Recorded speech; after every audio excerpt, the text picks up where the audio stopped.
মিষ্টি দোকানে এখন আম দই পাওয়া যায়, তবে বাড়িতে এইভাবে একবার পাকা আমের ভাপা দই বানিয়ে দেখতে পারেন, যা খেতে ভীষণ ভালো হবে আর বানানো তো একেবারেই সহজ। আপনারাও বাড়িতে বানিয়ে দেখতে পারেন, একেবারেই পারফেক্টভাবে রেডি হবে। আজ আমি আপনাদের পাকা আম দিয়ে দারুণ স্বাদের ভাপা দই বানানো দেখাবো। বানানোর জন্য খুব বেশি সময় বা উপকরণের প্রয়োজন পড়বে না, মাত্র ২-৩টি উপকরণ দিয়ে বানানো যাবে আর খুবই কম সময়ের মধ্যে রেডি হয়ে যাবে। তো চলুন দারুণ স্বাদের পাকা আমের ভাপা দই বানানো শুরু করা যাক।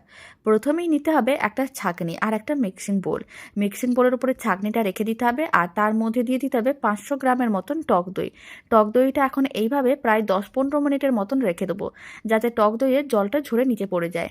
আর এদিকে আমি মিক্সির জার নিয়েছি, আর এদিকে আমি নিয়েছি দুটো হিমসাগরের পাকা আম। সেই পাকা আমগুলোকে এরকম আমি একটু কেটে নিয়েছিলাম, তারপরে কিন্তু পুরোটাই নিয়ে নিয়েছি। তার মধ্যে আমি দিয়ে দিলাম ১০০ গ্রামের মতন চিনি। এখন খুব ভালো করে পেস্ট করতে হবে। চিনির পরিমাণটা আপনারা চাইলে বেশিও দিতে পারেন বা কমও দিতে পারেন। যেহেতু এখানে আমি দুটো পাকা আম নিয়েছি আর পাকা আম খুবই মিষ্টি হয়, তাই চিনির পরিমাণটা ১০০ গ্রামে রেখেছি। খুব ভালো করে পেস্ট করে নিয়েছিলাম, মিশ্রণটা একেবারেই রেডি। আর এদিকেও ১০ মিনিট হয়ে গেছে, মোটামুটি অনেকটাই জল ঝরে গেছে। এখন টক দইগুলোকে মিক্সিং বোলের মধ্যে নিয়ে নিলাম, আর যে মিশ্রণটা রেডি করে রেখেছিলাম সেই মিশ্রণটাও মিক্সিং বোলের মধ্যে নিয়ে নিতে হবে। তারপর সমস্ত কিছু একসঙ্গে ভালো করে মিশিয়ে নিতে হবে। মিশ্রণটাকে এইভাবে প্রায় ৪ থেকে ৫ মিনিট ভালো করে ফেটিয়ে নিতে হবে, যাতে আমের পাল্পটা টক দইয়ের সঙ্গে ভালো করে মিশে যায়।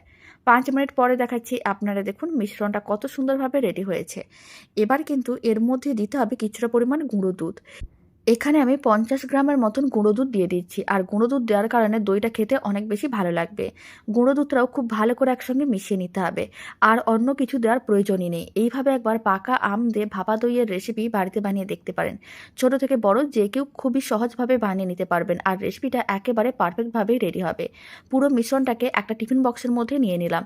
তারপর টিফিন বক্সটাকে এইভাবে একটু ট্যাপ করে নিতে হবে। ট্যাপ করে নেওয়ার পরে টিফিন বক্সের ঢাকনাটা বন্ধ করে দিতে হবে। তারপরে কড়াইতে জল গরম করতে হবে। কড়াইতে ঠিক জলটা যখন গরম হয়ে যাবে, এরকম একটা স্ট্যান্ড রেখে দিতে হবে। স্ট্যান্ডটা রেখে দেওয়ার পরে টিফিন বক্সটাকে কড়াইয়ের মাঝখানে রেখে দিতে হবে, আর ঢাকনাটা বন্ধ করে লো ফ্লেমে ১০ মিনিট এইভাবেই কিন্তু ভাপে রান্না করতে হবে।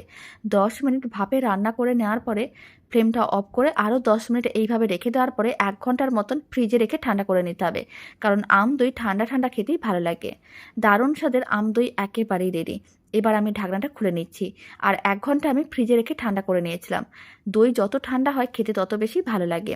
এখন আমি আম দইটা কেটেও দেখিয়ে দিচ্ছি। আপনারা দেখুন একেবারে পারফেক্টভাবে রেডি হয়েছে। বাড়িতে বানিয়ে দেখতে পারেন, খেতেও ভীষণ ভালো লাগবে। আর বানানো তো কতটা সহজ দেখেই বুঝতে পারছেন। আপনারাও নিজেরাই বানিয়ে দেখতে পারেন।